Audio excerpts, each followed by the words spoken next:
Mary was the most unpleasant child anyone had ever seen. Spoiled by servants from a very young age, she was already 10 years old, yet still could not dress herself. Whenever she spoke, her tone was always arrogant and condescending, and she scolded servants harshly at every moment. One day, a servant brought several outfits for her to choose from and asked which one she wanted to wear. Mary angrily shouted, "Are you blind? They're all black. What's the difference?" The servant had no choice but to pick another outfit and carefully help her put it on. However, the slight discomfort during the process irritated Mary, and she suddenly attacked the servant with punches and kicks, calling her a stupid pig. She then threw herself onto the bed in anger. Only after repeated apologies did the servant finally receive her forgiveness. At that time, Mary had not yet realized that she was living at someone else's mercy. Not long before, she had been a wealthy young lady. Her parents worked at the British Embassy in India, so Mary grew up there. Her father was always busy with official duties, and her mother was obsessed with social parties and dances, leaving little time for Mary. Like any other child, Mary longed deeply for her mother's companionship. She cried, screamed, and even once tore off her mother's pearl necklace, yet nothing could make her mother stay. In anger, Mary smashed a small elephant ornament on her dressing table, but soon picked it up again out of fear that her mother might stop loving her.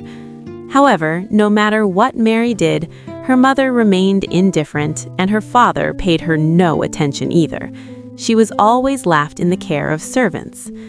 Growing up in such a cold environment, Mary gradually became arrogant, domineering, and withdrawn. Even when she witnessed her parents die in an earthquake, she did not shed a single tear. After surviving the disaster with no one to care for her, the only relatives she could contact were the Craven family. 6 months later, she and a group of children orphaned by the Indian earthquake were sent back to England to be adopted by relatives. At the airport, the orphans lined up and were taken away one by their families. When it was Mary's turn, her name was called repeatedly over the loudspeaker, but her uncle never appeared. Amid the mocking voices of others, Mary remained expressionless and silent. Such neglect was something she had long grown used to. Only after night fell and the crowd dispersed did her uncle's housekeeper finally arrive.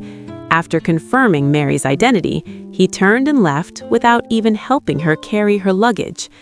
During the long journey to the manor, the housekeeper casually ate roasted chicken legs, showing no concern for whether Mary was hungry.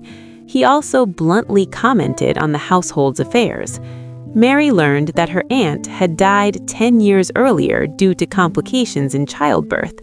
Since then, her uncle had lived in deep grief and avoided the manor for many years. Overwhelmed by sorrow and pressure, he became withdrawn and emotionally unstable. The housekeeper warned Mary to not expect anything from her uncle, which shocked her deeply.